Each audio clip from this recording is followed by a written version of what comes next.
다들 인게임에선 스토리 스킵하고 스토리는 나중에 유튜브로 챙겨봐요. 빛은 우리 눈에 16분에 1초 정도 남아요. 그래서 시각적 흥분 상태가 지속돼요. 야매로 배운 사람은 경력 사기치지 말고 아마추어라고 밝혀야 해요. 거짓말하면 욕먹고 솔직하게 밝히면 귀엽게 봐줌. 레퍼런스도 안 잡고 수정도 안 하고 만들면 망작을 만들게 돼버려요. 공중파는 아이, 노인, 여자가 시청자이기 때문에 왜곡이 담겨 있어요. 현실 그대로 안 보여줘요. 공중파는 맨날 질질 짜는 감성팔이만 해요. 한국의 주류 문화는 나하고 거리가 있어요. 합성되는 리메이크곡 중 80%는 내가 모르는 곡이에요. 나는 스타, 롤, 배그, 옵지 안 해요. 인기 급상승 올라온 영상들 보면 내 취향 아니에요. 난 축구도 안 보고 한국 드라마도 안 봐요. 마인크래프트 영상물에 욕먹는 이유는 초보자들이 막 다루기 때문이에요. 노잼 영상을 너무 많이 만들어서 마크, 노잼이라는 공식이 만들어졌어요. 마크를 써도 꿀잼을 뽑아내면 칭찬받아요. 노무현, 색들이 반 다루는 이유, 재미없어서, 아님, 신고 테러가 너무 심해서 피하는 거임? 채널 정지 당하니까 안 하는 거예요. 안티가 채널 신고 명분으로 쓰이기 딱 좋아요.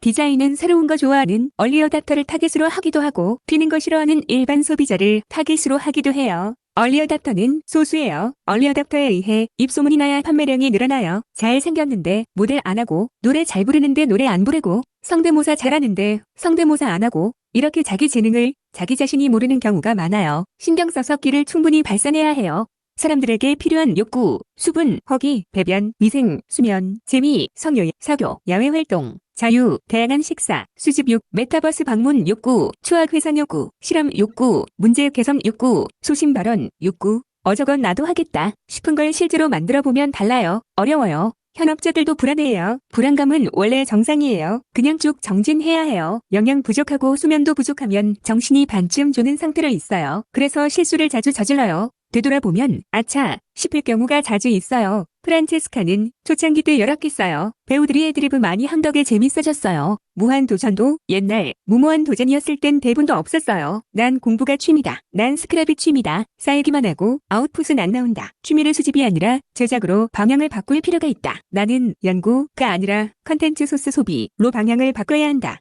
카페 창업할 때 인테리어는 단순하고 값싸야 건축 디자인할 땐 구하기 쉬운 재료와 시공하기 쉬운 모양새를 갖춰야 해요. 3D 디자인도 사양 덜 부담되는 로우 폴리로 만들어야 해요. 유튜브 영상도 담백하고 짧고 굵어야 해요. 몸이 건조하게 쓴 정보글은 자유 게시판에 올려보니까 아무도 안 좋아하더라. 한국어를 역재생하면 다른 어휘가 툭툭 튀어나와요. 외국어를 역재생하면 가끔 한국어가 툭툭 튀어나와요. 재밌음. 게임 개발사는 몰래 게임머니를 현금화해요.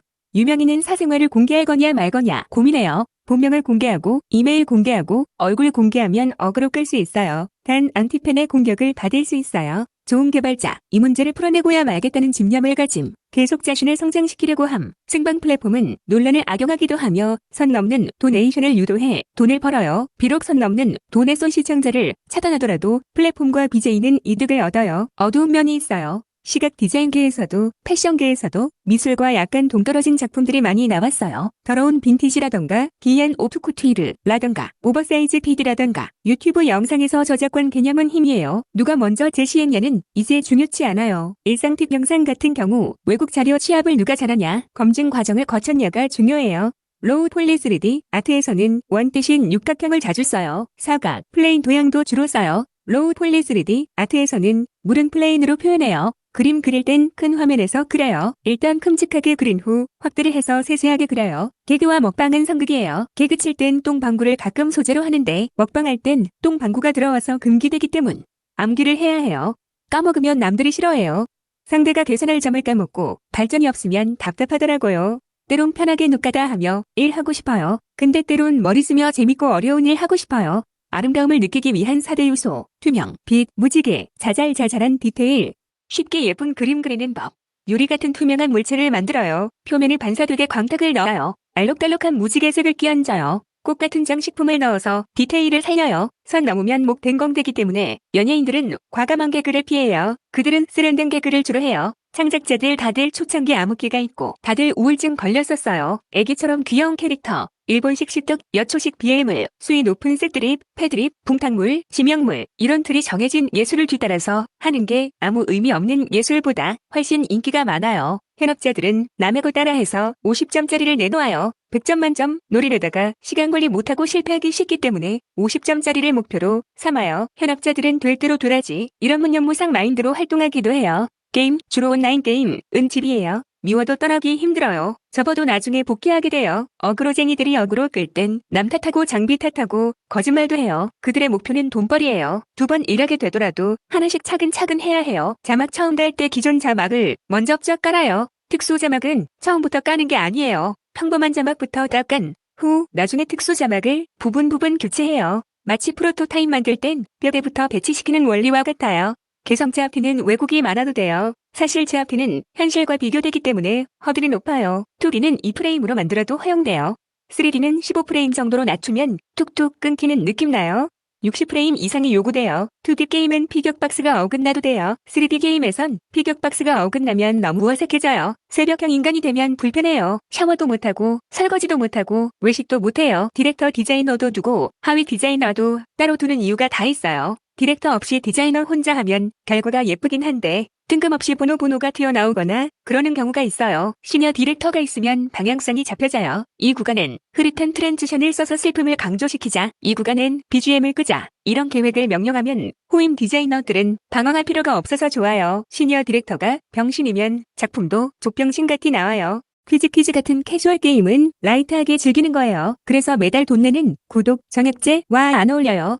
벼락치기는 누구나 할 수 있어요. 하지만 꾸준히 하는 건 아무나 못해요. 하다가 그만두게 돼요. 시작조차 하고 싶은 의지가 안 들어요. 나태함이 날 지배해요.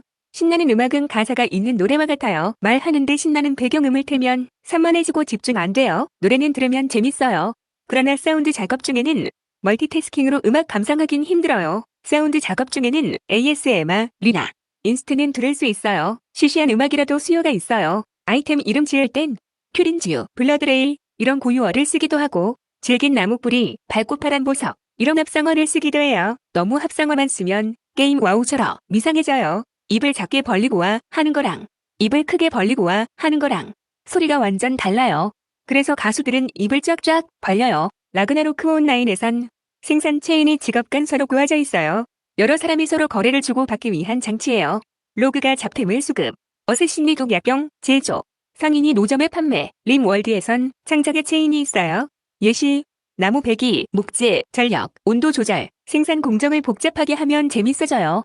나무 가공 프로세스 단계를 추가해주는 모드도 있어요. 게임 속 잡템을 캐나 제작 재료로 쓰이게 하면 경매장이 활발해진다. 똥망작 나왔다고 좌절하고 포기하면 안 돼요. 원래 창작은 도끼예요. 심적으론 괴롭겠지만 명작 나올 때까지 여러 번 시도해야 해요. 자막은 나왔다가 안 나왔다가 나레이션이 나왔다가 대사가 나왔다가 이렇게 변경을 주면서 영상을 전개해야 재밌어요. 정적 사진은 참고 자료로 나오면 노잼이에요. 캡처 영상을 쓰거나 애니를 직접 제작해서 써야 화면이 재밌어요. 각 나라마다 유아틱한 게임을 수용하는 자세가 달라요. 성인은 성인다운 게임을 해야 한다고 생각하는 나라는 미국, 러시아 등이 있어요. 아동용 게임을 성인이 하는 나라는 한국, 일본, 브라질, 동남아 등이 있어요. 자막은 쭉 일관되게 해다는 것보다 예능 자막처럼 특정한 상황일 때 자막 생김새가 달라져야 더 재밌어요. 원래 창작은 사업이고 공장 짓기예요. 복붙하는 모습이 매정해 보일 수 있지만 어쩔 수 없어요. 원래 창작도 다 공장처럼 설계해요. 어둠의 전설, 텔레포트의 깃털과 라그나로크 파리의 날개는